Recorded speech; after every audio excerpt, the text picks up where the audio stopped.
Thank you for joining us today for part 1 of our 3-part series on trauma. Welcome. If this is your first time listening, you're joining myself, Tiffani Fritchie. I'm a licensed mental health counselor, and my co-host, Kirk. Hello. Kirk, say your last name for us. Fassauer. Kirk Yes. is a licensed clinical social worker, and we are talking today about trauma.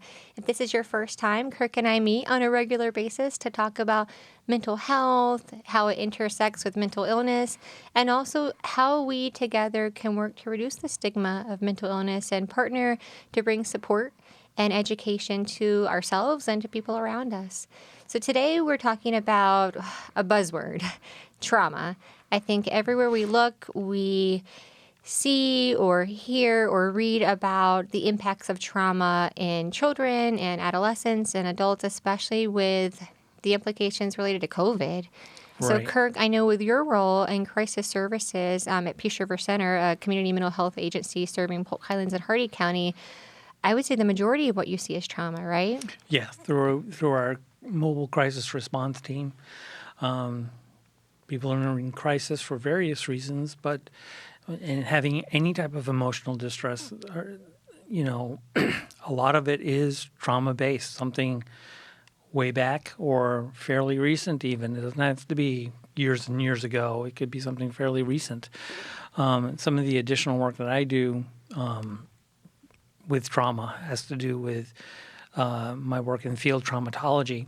As a field traumatologist, I'm able to work with individuals after a disaster situation primarily and go into those communities and work with folks who, for example, like hurricanes. We know hurricanes here in Florida and along the Gulf Coast and the Atlantic seaboard, people we have weather that comes through and does some damage. And going off to Mississippi or New Orleans after hurricanes like Katrina that came through sometime now, well, knock on wood. So going into those communities and helping people to start the recovery process and trying to reframe their experience so that it doesn't become something that debilitates them in day-to-day life. And trauma, it is a buzzword, and I think it's a buzzword for a reason. You know, when you experience trauma, it can make you more vulnerable to developing a mental illness. It can also make you more vulnerable to developing a physical illness. Trauma can manifest in your body. We have found through research in a variety of ways. I know that, so my work at Peace River Center, I'm the Director of Children's Services, and so one of the things that we do for all of our patients is assess for trauma history. That's one of the first conversations that we have, and I think it's one of the most important conversations because what has happened to us definitely affects how we see the world. It affects how we respond to the world, how we respond to future circumstances sometimes, and so it's so important to understand where someone's coming from in order to get them to where they want to go. So, Kirk, working, in what you've done and experiencing, the experiences that you've had, what ways have you seen trauma manifest in people? So it comes in many forms, actually. There are those that get catatonic, to use a fancy word. Basically, they freeze up. They can't move forward. That's one of the high-end worst kind of conditions where they cannot function at that point. They can't make a decision. They barely remember their name. So you got that aspect of it, but it comes out in irritability, anger towards those you love. It can come into just self-destructive behaviors, over-drinking, overeating, not caring about anything in worst-case scenarios. And it's not that they don't care. They do. They've just had their senses heightened and squashed on by the experience, and that replays in our brain. There's a place in our brain where that memory stays, and then it latches on to emotions and things that just kind of grow from there. And people do get stuck. And part of the work you and I do with children and with adults, and whether it's through the crisis work that I do and the ongoing work you do in outpatient therapy with your services, Tiffany, is, we start to help people reframe the experience. Because I do think there's some people that get involved in treatment and think, okay, this is going to go away. Yeah. Well, treatment doesn't take it away, doesn't take the experience away. What treatment does is soften the blow of that memory of what occurred, so that you can process it and move forward, getting unstuck, basically. So let's jump back quickly to, I think a really key question: what is trauma? So when I explain trauma to families or whenever I'm doing a training, I break it down in what's called the 3 E's. And I know this is something that we've talked about before. So Okay. the 3 E's of trauma: you've got the event, you've got the experience, and you've got the effect. And the event can look like a lot of things. I know, you and I have, sometimes our day-to-day job is a little bit different because my work is mainly with children and families, but we can see abuse and neglect. That's a big one. Yep. Sometimes we see, the death of a loved one. Sometimes we see, a loss of a job, loss of housing. You mentioned, the hurricanes. Absolutely, a natural disaster would classify as a trauma. Right. I know. I'll share a personal story. A couple of years ago, my house, for some reason, it caught on fire, and I had 2 small children at the time. One wasn't even walking; he was an infant. The other one was, less than 5. And I remember thinking, I wonder how this is going to affect them. Everyone was okay. We woke up in the morning. My daughter actually, she had wet the bed, and we were, potty training. And so I'm like, you're right. And so, we're, showering and doing all the things. Everybody's dressed and ready to go.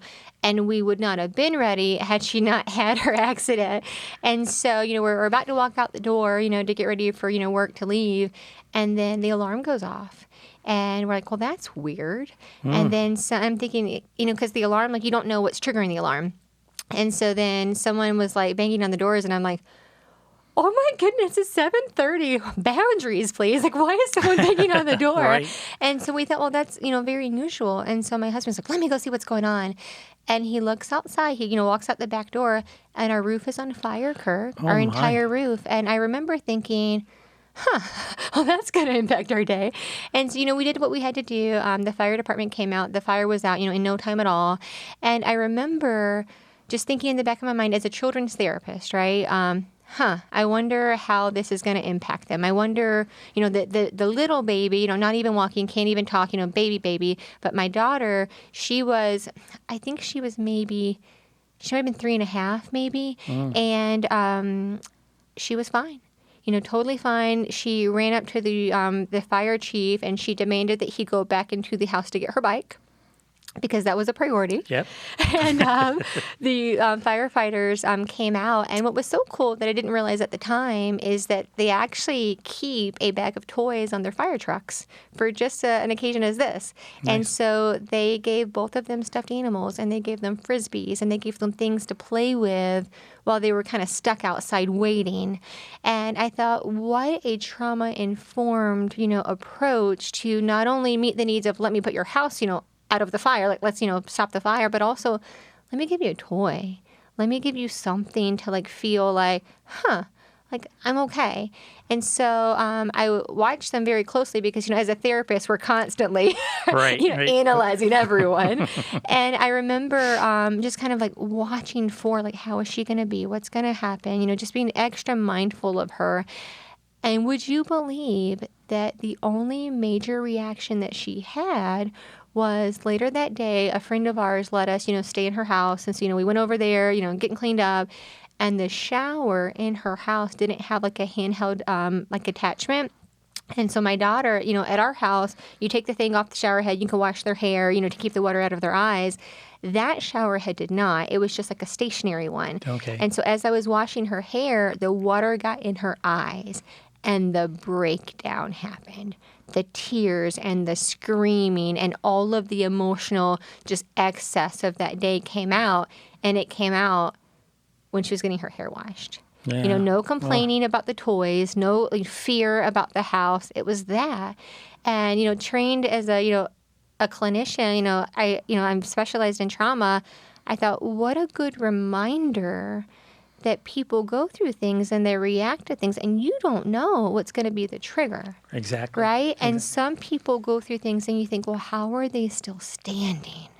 Right? And they are. And then some people go through things and you're like, are you kidding me? Pull it together, man, right? Right. Which we would never as clinicians say that out loud, right? Right. But I know that, that event is whatever the event is, but the experience is different per person, right? Exactly. And so then you have this experience. How does it affect me? How am I emotionally affected? How am I physically affected? But then you have, the effect of, it's natural to have a short-term effect. Okay, well, now I got to figure out, what am I going to do next? And now I'm angry because I don't have this, or, just, those short-term effects of finding my new normal after whatever this is. And the amount of time it takes to find your new normal is going to vary depending upon how impactful that event was. Right. But and it's a ripple effect too. Yes. It doesn't stay stationary. It permeates throughout. In a big way. And sometimes you don't realize how that ripple is going to affect you until the ripple part comes up and then back down on top of you. And then you have the long-term effects, right? And sometimes you don't even realize those long-term effects are happening until you start to notice some deficits. And I think when we think about what is trauma, how does trauma impact us, this is a really complex issue. It is. It's not a buzzword, right? It's 50 buzzwords all combined. And so what I'd like, if you don't mind, maybe we can just kind of talk about, what you've seen in these long-term effects of trauma. And when is it, okay, I've developed my new sense of normal, and yeah, this is hard, and I'm going to have a lot to navigate over the next couple of days or weeks or months, but I'm going to be okay, versus I'm not okay, and I don't even realize I'm not okay. Right. And lots of times, in the situation you described with your daughter, with washing the hair and the soap getting in the eyes, and it just opened the gates to let all that emotion kind of let loose. We protect ourselves. We have this armor that we wear after, and it gets thicker if you've experienced something traumatic in your life. And then something happens that gets through the armor, and it just, you're right, you don't know what that person has experienced at that moment in time. That they've, all of a sudden, they're just breaking down in front of you. And again, it doesn't have to be a month after the event or a few days after the event. It could be a year or more. And somebody adjusts. And when it's that far out from the issue or the crisis event, it's hard to point back to that. When I talk about trauma and talk with folks in the workshops that I do, one of the things that I tell people is that, this is one of the few mental health diagnoses you have something that has to have occurred, or a series of something. So it isn't just one event. It could be cumulative events. And so, and we like to process things as humans to have a cause and effect. This is one of the few areas where there is a cause and effect that we can kind of point to. And again, not just one event. It could also be a series of events that builds up over time, and depends on how you address it. And then it's one of those memories that gets seeded into the deeper parts of our brain. Hippocampus works with memory. So, and I refer to the hippocampus as a sloppy secretary, because it holds on to those memories and keeps them there. And then something comes along and it goes, oh, what does the color blue is reminding me of something? And the hippocampus pulls out this event which was traumatic, and all of a sudden you're anxious, you're breaking out in sweats, you're getting irritable and angry, and you can't concentrate, you can't focus, and and that's out of proportion with what a typical reaction would be for whatever the situation is, right? Correct. You could be sitting in a classroom, right, and then all of a sudden you're getting irritable with somebody clicking their pen, or overly sensitive to comments being made, things like that. And people cope in very different ways. Right. One of the key symptoms to PTSD, post-traumatic stress disorder, has to do with avoidance. So people do avoid something that reminds them of the event. Yeah. And even then, there are things that trigger, because there's a whole sensory experience that takes place, especially around our memories. You got the sight, sound, taste, feel, all of that can come into play. And, it can bring up that memory right. at odd moments. You're like, what's going on? I don't understand. Right. So you get confused. You can't focus. And people don't like that feeling. So they'll turn to things that make them feel better for that moment, such as alcohol or even drugs. And that can develop into something worse. And then we see lots of folks who become addicted to those items, substance, and get into substance abuse. And a lot of substance abuse issues probably got their start after a traumatic event, and then it gets misdiagnosed. And sometimes people think, okay, the substances, right, or the alcohol, but it's not always that. Sometimes it's food. Yeah. Right? Right. Sometimes disordered eating. Sometimes it's that avoidant behavior of, I know I should do this, but I'm just going to sleep.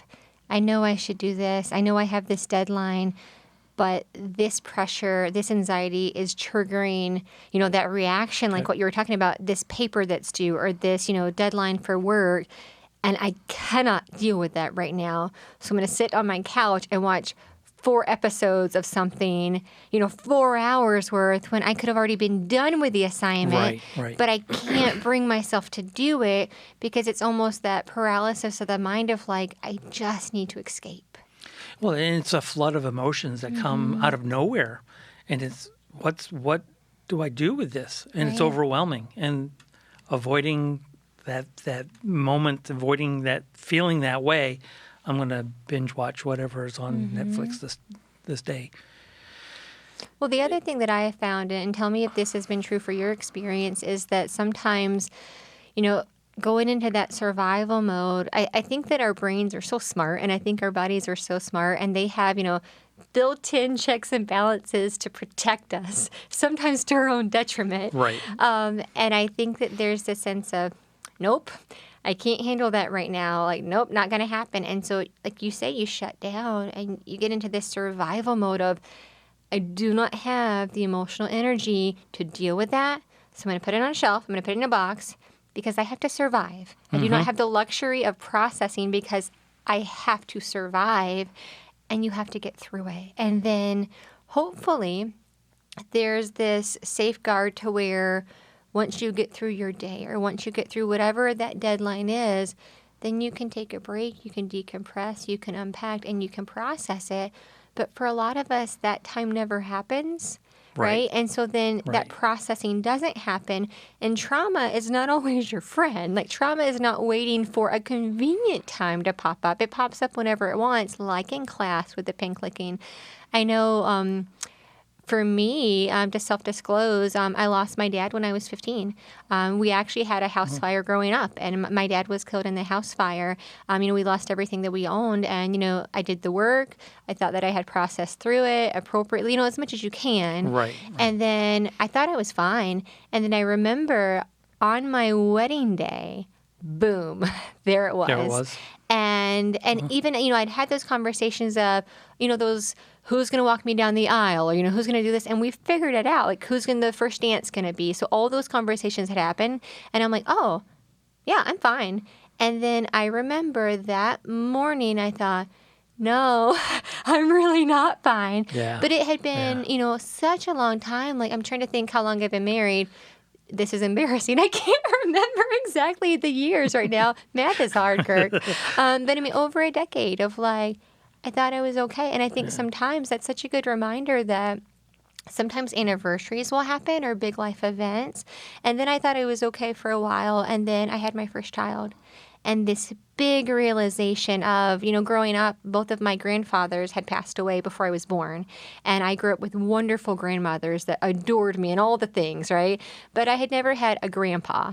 And I can vividly remember growing up being 9 years old, 10 years old, thinking, my kids are going to be so lucky because they're going to have a grandpa and I don't have a grandpa, and all of my classmates have grandpas and they do grandpa things and it's going to be awesome. Right.